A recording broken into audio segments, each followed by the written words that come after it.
Hello everyone. तर इथे तुमच्या लक्षात आलंच असेल, आज आपण शेंगदाण्याची चिक्की किंवा शेंगदाण्याची वडी पाहणार आहोत. तर चिक्की करत असताना ज्यांचा कोणाचा पाक बिघडत असेल किंवा पाक करता येत नाही आहे, तर त्यांच्यासाठी बेस्ट रेसिपी आहे. तेव्हा व्हिडिओ स्किप न करता शेवटपर्यंत पहा. तर चिक्की करण्यासाठी इथे मी घेतलेले आहेत शेंगदाणे. इथे तुम्ही अर्धे शेंगदाणे आणि अर्धे तीळही वापरू शकता. इथे मी 1 कप शेंगदाणे घेतलेत. त्यासाठी आपल्याला लागणार आहे पाव कप इतका गूळ. तर गुळाचं प्रमाण हे परफेक्ट आहे. तरी आवडीनुसार तुम्ही 1 कपला 1 कप गूळ वापरू शकता. आता सगळ्यात अगोदर आपल्याला कढई घ्यायची आहे आणि त्यामध्ये शेंगदाणे घालून घ्यायचे आहेत. तर हे शेंगदाणे भाजण्यासाठी मी नुकतीच नवीन घेतलेली इलिका गॅस शेगडीचा वापर करणार आहे. बेस्ट क्वालिटी आहे आणि ब्रँड म्हणाल ना तर एकदम बेस्ट आहे.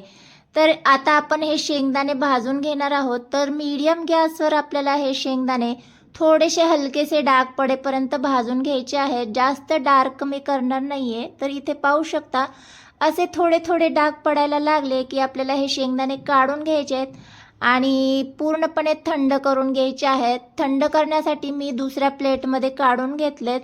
जसे शेंगदाणे थंड झाले की या शेंगदाण्याची मी काय करणार आहे, थोडीफार अशी साल काढून घेणार आहे.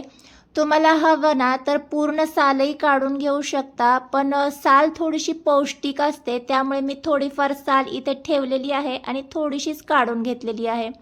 आता काय करायचं आहे, हे शेंगदाणे आपल्याला वाटून घ्यायचे आहेत. तर वाटण्यासाठी मी मिक्सर जारचा जो छोटा चटणी जार असतो ना त्यामध्ये हे शेंगदाणे घालून घेणार आहे.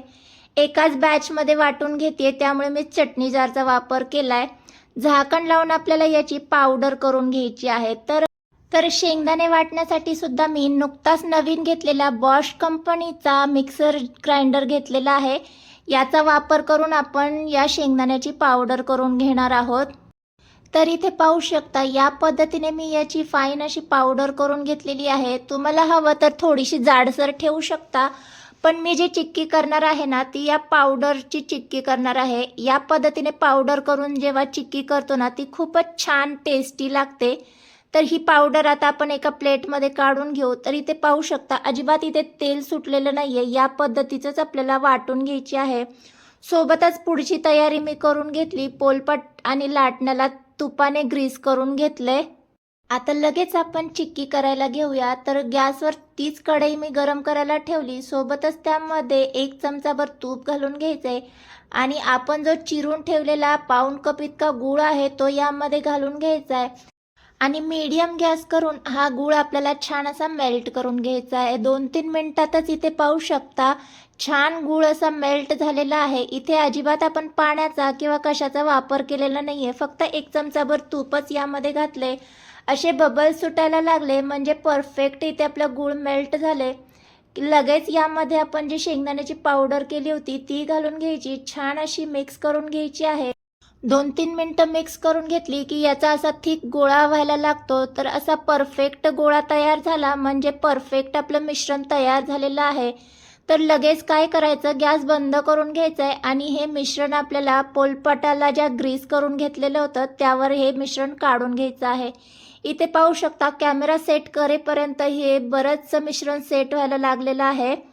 चमच्याला जे काही लागलेलं आहे ते आपण सुरीच्या साहाय्याने असं काढून घेऊया आणि लाटण्याने हे आपण छान किती पातळ किंवा जाड हवंय ना त्या पद्धतीने आपल्याला हे लाटून घ्यायचं आहे.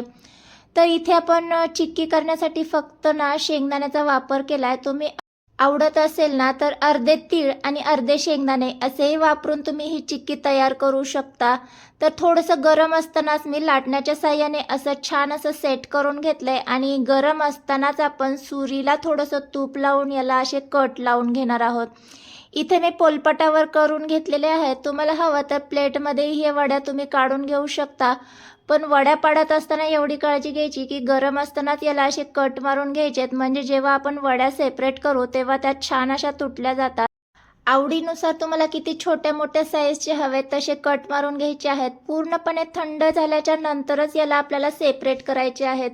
तर सुरीने मी त्याच्या ज्या कडा आहेत त्या सेपरेट करून घेणार आहे म्हणजे जेव्हा वड्या आपण सेपरेट करू ना तेव्हा ते छान पद्धतीने तर इथं तुमच्या लक्षात येतच असेल, अगदी छान अशा आपल्या वड्या ज्या आहेत त्या सेपरेट झालेल्या आहेत. तर इथे मी तुम्हाला सेपरेट करून दाखवते म्हणजे तुमच्या लक्षात येईल. खूप छान असा आकार आलेला आहे आणि अगदी खुसखुशीत आपल्या वड्या झालेल्या आहेत. इथे मी तुम्हाला एक वडी तोडून दाखवतेय म्हणजे तुमच्या लक्षात येईल, अगदी तोंडात टाकताच विरघळेल अशी खुसखुशीत आपली झालेली आहे वडी.